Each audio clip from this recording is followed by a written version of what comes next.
18 March 1964 আমেরিকার Pennsylvania রাজ্যের হেজেলটাউন শহর। এই তারিখটা এই শহরের জন্য একটা কালো দিন হতে চলেছিল। যদি আমি হেজেলটাউন শহরটাকে একটু বর্ণনা করি তাহলে শহরটা কিছুটা এরকম হবে, চারিদিকে পাহাড়ে ঘেরা এবং তার সাথে সাথে এই শহরের আশেপাশে বেশ কিছু কয়লা খাদান আগেও ছিল, এখনও রানিং আছে। এবং তার সাথে সাথেই আপনারা বুঝতে পারছেন এই যে শহরে মানুষরা আছে তারা বেশিরভাগই কিন্তু হয় এই কয়লা খাদানে কাজ করে এবং এদের ফ্যামিলি কিন্তু ওই কয়লা খাদানের উপরেই ডিপেন্ড করে তাদের পুরো আর্নিংটা চলে। তো সেই হিসাবে এই 18 মার্চ ঠিক সকাল সকাল এই শহরের এক ছোট্ট মেয়ে, যার বয়স মাত্র 9 বছর, যার নাম হচ্ছে মারিস সিভেরেলা, স্কুল যাওয়ার জন্য প্রস্তুতি নিচ্ছে। সে স্কুল যেতে প্রচণ্ডভাবে সেই দিন এক্সাইটেড এবং এই জিনিসটা নিয়ে তার যে বাদবাকি ভাই বোন আছে, মা বাবা আছে, তারা সবাই তার সাথে একটু ইয়ার্কি মারছে। তার কারণ কি, প্রত্যেকটা শিশুই স্কুল যাওয়ার আগে নানান রকম বাহানা করে যে আমার আজকে পেট খারাপ আছে, যাবো না, ইচ্ছা নেই। কিন্তু সেই দিন মারিস প্রচণ্ড এক্সাইটেড এবং তার পিছনে কারণ হচ্ছে সেদিন তার ফেভারিট টিচারের বার্থডে এবং সেই বার্থডের জন্য সে আগের রাতে তার মায়ের সাথে একটা কেক তৈরি করেছে এবং এই কেকটা সে তার ফেভারিট টিচারকে দিতে চায়। তো সকাল সকাল ঠিক ওই 8টা বাজবে কি বাজবে না এরকম টাইমেই এই মারিস কিন্তু স্কুলের জন্য বেরিয়ে যায়। ঠিক 8টা 5-এ তার প্রতিবেশী তাকে দেখে। এরপর যে যার মতন কাজ করছে, সবাই ভাবছে যে মারিসও স্কুলে চলে গেছে। কিন্তু হঠাৎই স্কুলটা যেহেতু বেশি দূরে ছিল না, স্কুল থেকে বাড়িতে একটা খবর আসে যে মারিস সিভেরেলা স্কুল যায়নি। এবং এই জিনিসটা মারিসের মা বাবা এবং তার প্রতিবেশীরা শোনা মাত্রই চিন্তায় পড়ে যায় যে ছোট্ট মরিস গেল কোথায়। চারিদিকে খোঁজাখুঁজি শুরু হয়ে যায়। তখনও কিন্তু পুলিশ আসেনি। সবাই ভাবছে মারিস হয়তো কোনোভাবে স্কুলে কোনো কারণে হয়তো গ্যাপ মেরেছে, এইদিকে আশেপাশে হয়তো কোথাও খেলছে। তারা খুঁজতে থাকে, খুঁজতে খুঁজতে কিন্তু 11টা 11:30 বেজে যায়। এরপর তার মা বাবা ডিসাইড করে পুলিশকে জানানো অবশ্যই উচিত। পুলিশ আসে। পুলিশ সবার সাথে একটা টিম বানিয়ে চারিদিকে যত কয়লা খাদান আছে, যত পাহাড় আছে, একটা রেস্কিউ অপারেশন শুরু করে দেয়। ঠিক 1টার সময় এই মারিসের মৃতদেহ পাওয়া যায় এবং সেই মৃতদেহটা পাওয়া যায় একটা কয়লা খাদানের পরিত্যক্ত জায়গায়। পুলিশ এই বডিটাকে উদ্ধার করে ময়নাতদন্তের জন্য পাঠিয়ে দেয় এবং পুলিশ প্রাথমিকভাবেই দেখে বুঝতে পারে যে এই 9 বছরের সিভেরেলের সাথে একটা সম্মানহানির নক্কারজনক ঘটনা ঘটেছে। কিন্তু কোশ্চেনটা এখানে এটা না, কোশ্চেনটা এটাই যে ঘটনাটা কে ঘটিয়েছে। মারিস সিভেরেলা একটা প্রচণ্ড হাম্বেল ব্যাকগ্রাউন্ড থেকে বড় হয়েছে। আমি প্রথমেই বলেছি এই যে হেজেলটাউন শহরটা আছে, এই শহরটায় প্রচুর কয়লা খাদান আছে এবং এই কয়লা খাদানই তার বাবা একসময় কাজ করত। কিন্তু তারপর সে সেই কাজটা ছেড়ে দেয়, ছেড়ে দিয়ে শহরে অন্যান্য যে ছোটোখাটো কাজগুলো হয় সে সেগুলো করতে থাকে। ফ্যামিলির অবস্থা খুব একটা ভালো না, কিন্তু হ্যাপি ফ্যামিলি। মারিসের মা কেক বেকিংয়ের কাজ করে এবং সাথে সাথে সাইডে কোনো ছোটোখাটো কাজ পেলে সেইগুলো সে করে। এইভাবে তাদের সংসার চলছিল। মারিসের আরও 2টো ভাই এবং 2টো বোন ছিল। তো একদম ভরা সংসার, প্রতিবেশীদের সাথে সম্পর্ক ভালো, কোনো কিছুতে কোথাও কোনো প্রবলেম নেই। তো পুলিশ যখন এই তদন্তটা শুরু করে, প্রথমেই প্রতিবেশীদের কোশ্চেনিং করা শুরু করে। তো এক প্রতিবেশী বলে যে লাস্ট আমি ওই 8টা থেকে 8টা 10-এর মাঝে সকালবেলা এই মারিসকে স্কুল যাওয়ার পথে আমি কিন্তু দেখেছিলাম এবং সেই সময় আমি মারিসকে বলেওছিলাম যে তুমি কি নিয়ে যাচ্ছ। সে বলেছিল আমি একটা কেক নিয়ে আমার বেস্ট যে টিচার আছে তাকে দিতে যাচ্ছি, তার কারণ আজকে তার বার্থডে। এই দেখার পর তাকে আর কেউ দেখেনি। এরপর তাকে যখন দেখে কেউ, সেটা হচ্ছে বেলা 1টার সময় এবং সেই দেখাটা তাকে জ্যান্ত অবস্থায় না, তার মৃত অবস্থায়। তো এরপর পুলিশের তদন্ত তো চলছে। তার সাথে সাথে এই যে মারিস সিভেরেলা আছে তার ক্যারেক্টার সম্বন্ধে একটু বলি। এই মারিস প্রচণ্ড শান্ত স্বভাবের একটা মেয়ে ছিল, খুবই পড়াকু ছিল এবং সবাইকে হেল্প করার চেষ্টা করতো। কেউ যদি কোনো কিছু কাজ করছে তো তাকে গিয়ে একটু হেল্প করে, মানে বয়স কম হলেও সে কিন্তু সবসময় একটা হেল্পিং হ্যান্ড ছিল। তার মায়ের কাছেও এটা ছিল। তো সেই হিসাবে সে বড় হয়ে কি হতে চাইতো জানতেন? আমরা হলে কি বলতাম, ডাক্তার, ইঞ্জিনিয়ার, কিন্তু সে ধর্মের পথে চলতে চাইত। সেই সময়কার আমেরিকা আর এখনকার আমেরিকা সম্পূর্ণ চেঞ্জ। সেই সময় আমেরিকা প্রচণ্ডভাবে ধার্মিক ছিল, তো এই মরিস সিভেরেলাও কিন্তু একজন খ্রিস্টান সন্ন্যাসী হতো। তো এই অ্যাম্বিশন নিয়ে যে মেয়েটা চলছিল সে 9 বছর বয়সে কেন মরে গেল আর কেই বা মারল? পুলিশ ওই স্থান থেকে মরিস সিভেরেলার একটা জ্যাকেট উদ্ধার করে, যে জ্যাকেটটা পরে সে স্কুল যাচ্ছিল, কিন্তু সে স্কুল আর পৌঁছাতে পারেনি। এবং পুলিশ এখানে একটা মারাত্মক ইম্পর্টেন্ট এভিডেন্স পায়। সেটা কি, এই জ্যাকেটের গায়ে একটা ফ্লুইড লেগে আছে এবং এই ফ্লুইডটা মরিস সিভেরেলার নয়, সেটা পুলিশ একটা বেসিকভাবে অনুমান করে। তার মানে কি, এই যে ফ্লুইডটা আছে বা এই যে তরল পদার্থটা আছে সেটা নিশ্চয়ই যে ক্রাইমটা করেছে তারই হবে। তো সেই জিনিসটা পুলিশ খুব ভালো করে সংগ্রহ করে রেখে দেয়। তদন্ত চলে, পুলিশ মাঝে মাঝেই বেশ কয়েকজনকে অ্যারেস্ট করে, আশেপাশে যারা খাদানে কাজ করে, কিন্তু পুলিশ না কোনোভাবেই কোনো কিছুতেই এই কেসটা ক্র্যাক করতেই পারে না। এর মধ্যে সালটা চলে আসে 1980 কি 85। এই সময় এই যে সিভেরেলার বাবা আছে সে মারা যায়। তার প্রায় 8-9 বছর পর এই যে সিভেরেলার মা আছে সেও মারা যায়। তারা কিন্তু তার মেয়েকে কে মেরেছে সেটা না জেনেই তারা মরে গেল। তাদের একটাই কথা ছিল, পুলিশের সামনে তারা একটা কথাই বলেছিল যে আমরা রিভেঞ্জ বা প্রতিশোধ চাই না, কিন্তু আমরা চাই আমার মেয়ের জাস্টিস হোক। আমরা জানতে চাই যে আমার এই ছোট্ট বাচ্চা মেয়েটার সাথে এই কুকর্মটা কে ঘটালো, কার এত হিংসা ছিল। তো এই কেসটা বলতে পারে 2007 সাল পর্যন্ত প্রায় একদম একটা ডেড কেস ছিল, কোল্ড কেস ছিল। কোনো অফিসার আসতো, মাঝে মাঝে ওলট পালট করে দেখতো, কিন্তু কোনোভাবেই কোনো কিছুতেই এই কেসটা সলভ হতো না। তো পুলিশ অনেক আগে থেকেই, মানে 1990 সালের প্রায় মাঝামাঝির দিক থেকেই ডিএনএ যে টেকনোলজিটা হয় সেই টেকনোলজিটা নিয়ে ওই যে জ্যাকেটের গায়ে ফ্লুইডটা পাওয়া গেছিলো সেখানে ডিএনএটা টেস্ট করে ভাবছিল যে ম্যাচিং যদি করানো যেত। কিন্তু কাকে দিয়ে ম্যাচিং করাবে? কয়েকজনের করিয়েছিল যারা ক্রিমিনাল জেলে আছে, কিন্তু তাদের কারোর সাথে ম্যাচ করেনি। কিন্তু উল্টো দিকে এই জিনিসটা আরও পুরনো হতে থাকে। 2007 সাল এসে গেছে, এরপর চলে আসে 2012 সাল।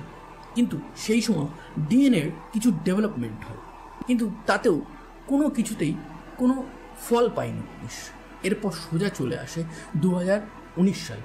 এই 2019 সালে একটা কোম্পানি আছে, যে কোম্পানিটার নাম হচ্ছে প্যারাবন ন্যানো ল্যাবস। এরা কি করে? এরা হচ্ছে ডিএনএর ম্যাচিং করে এবং সেই ডিএনএর ম্যাচিং থেকে একটা ফ্যামিলি ট্রি বানায়। এবার এই জিনিসটা আমি আপনাকে আস্তে আস্তে বলবো যে এখানে একটা জিইডি বলে টার্মস আছে। জিইডি সোজা কথায় মানে কি জানেন? যে একটা ডেটাবেস তৈরি করা, ডিএনএ ডেটাবেস। যেমন হয় না যে আধার কার্ড, প্যান কার্ডের মাধ্যমে আমাদের একটা ডেটাবেস সরকারের কাছে আছে। তো আমেরিকা সেই সময় কি করছিল, মানে সেই সময় করছিল মানে কি, তাদের অলরেডি করা হয়ে গেছে, যে তারা সমস্ত মানুষের ডিএনএ কালেক্ট করে একটা ডেটাবেস বানিয়েছিল, যে কোনো প্রবলেমে আমরা এই ডিএনএটা এখানে ফেললেই সঙ্গে সঙ্গে কে কোথায় আছে, কার কোন রোগ আছে, কে কোন ক্রাইম করেছে, সমস্ত কিছু তারা জেনে যেত। তো এই টেকনোলজির মাধ্যমে সর্বপ্রথম প্রায় 56 বছর পর এই কেসে প্রথম একটা আলো আসে। সেখানে একটা মানুষকে আইডেন্টিফাই করা হয়। সেটা বলা হয় যে এই যে ক্রাইমটা যে করেছে তার 6th জেনারেশন কাজিন, মানে প্রচণ্ড ডিস্ট্যান্ট রিলেটিভ, মানে দুঃসম্পর্কের আত্মীয় যদি কেউ হয়, সেই রকম এক আত্মীয়ের সাথে ওই যে ফ্লুইডের যে ডিএনএটা আছে সেটা কিছুটা হলেও ম্যাচ। তার মানে কি, তার ফ্যামিলিতেই ওই ক্রিমিনালটা আছে। কিন্তু সেই ক্রিমিনালটাকে এখনও এক্স্যাক্টলি বার করার জন্য ডিএনএ টেকনোলজির আরও অনেক অ্যাডভান্স হওয়ার দরকার আছে। এবং এই ক্ষেত্রে একটা ভীষণ হাই লেভেলের ব্রেক থ্রু আসে। একটা 18 বছরের ছেলে, সে এমন এক চমৎকার কর্মকাণ্ড ঘটায় যেটা সারা পৃথিবীকে রীতিমতন চমকে দিয়েছিল। আমাদের এখানকার 18 বছরের ছেলে মেয়েগুলো হয় পাবজি খেলছে, নয়তো বাইক করে ঘুরে বেড়াচ্ছে, প্রেম করছে, যাতা করছে, পড়াশুনো আর করছে না। কিন্তু এই দিকে ভাবুন 18 বছরের ছেলে কি করছে। সেই 18 বছরের ছেলেটার নাম হচ্ছে এরিক স্কুবার্ট। এবং এই এরিক 18 বছর বয়সেই এমন অনেক কর্মকাণ্ড ঘটাচ্ছে যেটা রীতিমতন পুলিশের কাছেও একটা অবাক করার ব্যাপার ছিল। সে পুলিশকে একাধিক কেসে এই ডিএনএর মাধ্যমে একটা ফ্যামিলি ট্রি তৈরি করে দিয়েছিল, যার ফলে আসল ক্রিমিনালকে ধরে ফেলেছিল। এইবার আপনাদের একটা জিনিস খুব ইম্পর্টেন্ট জানতে হবে, সেটা কি, যে ডিএনএ ফ্যামিলি ট্রি কি। দেখুন, আমার শরীরে একটা ডিএনএ আছে, আমার ডিএনএর সাথে সব থেকে বেশি ডিএনএ যদি কারোর ম্যাচ করে সেটা হচ্ছে আমার মা বাবা। এইবার আমার মা বাবা যে আছে তাদের সাথে আমার সব থেকে বেশি ম্যাচ করছে, তার সাথে সাথে আমার যে কাকু, মাসি, পিসি এরা আছে, এরা মা বাবার থেকে একটু দূরে কিন্তু আমার খুব ক্লোজ রিলেটিভ। এদের সাথে আমার ডিএনএর ম্যাচিং হয়তো 50%, কারো 60% বা কারো কম হতে পারে। তো এইভাবে সেই মাসির যে ছেলে আছে তার সাথে আমার ডিএনএ আরেকটু কম হবে। তো এইভাবে না একটা ফ্যামিলি ট্রি তৈরি করা হয়। তো এই কারণে আমেরিকাতে সেই ডেটাবেসটা তৈরি করা হয়েছে, সেখানে ডিএনএটা ফেলে এই ফ্যামিলি ট্রিটা অনেক দিন ধরেই অনেকেই চেষ্টা করেছিল কিন্তু কেউ পারেনি। কিন্তু এই 18 বছরের এরিক প্রায় 2 বছর, মানে 2020 থেকে 2022 এই 2 বছর কাজ করে একটা ফ্যামিলি ট্রি বানিয়ে ফেলে। এবং সেইটা হচ্ছে সেই যে 6th কাজিন বলেছিলাম, দুঃসম্পর্কের এক কাজিন, সেইখান থেকে পুরো একটা ফ্যামিলি ট্রি বানিয়ে যে মেইন কালপ্রিট আছে তাকে খুঁজে বার করে ফেলে এই এরিক। ভাবুন টেকনোলজি কি লেভেলের হতে পারে এবং এটা ক্রিমিনাল ইনভেস্টিগেশনে কি লেভেলের হেল্প করতে পারে। তো যাই হোক, এইবার সেই ক্রিমিনালকে ধরার পালা।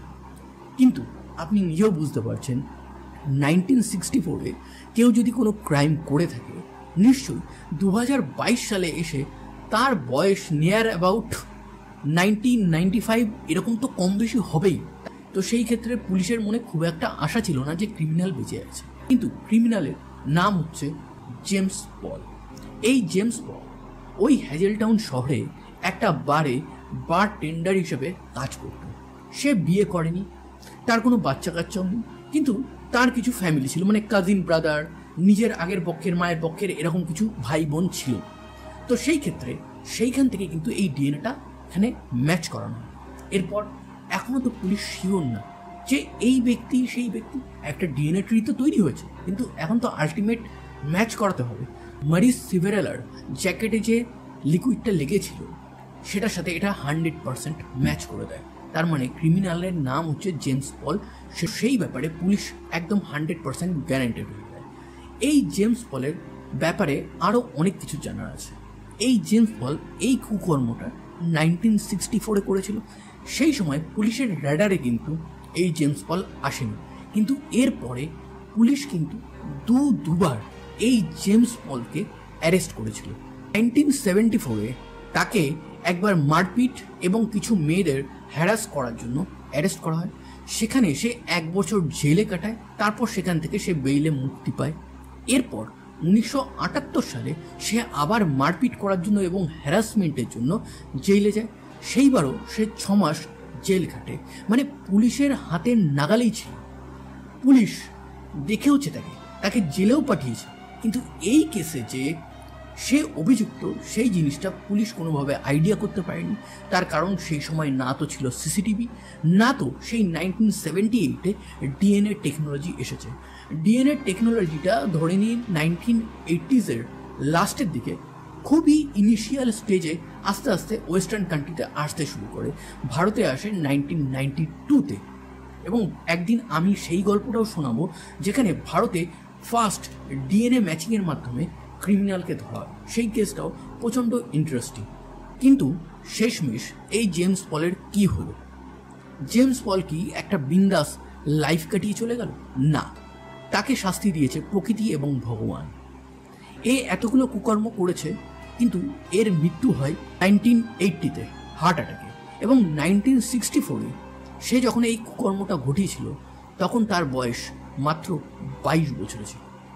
বলতেই পারেন যে মানুষটা, মানে জেমস পল, যে 1980 সালেই মারা গেছে হার্ট অ্যাটাকে, তার সাথে 2020 সালে কারোর ডিএনএ ম্যাচ কি করে হলো? তার কি ডিএনএটাকে প্রিজার্ভ করে রাখা হয়েছিল?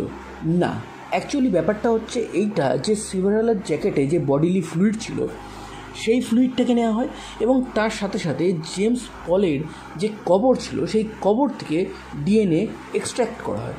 তারপর সেটাকে ম্যাচ করানো হয় এবং সেটা 100% ম্যাচ করে যাওয়ার পরেই পুলিশ এটা সবার সামনে বলে যে জেমস পলি সিভেরালাকে সেই 18 মার্চ 1964 হত্যা করেছিল এবং তার সম্মানহানিও করেছিল।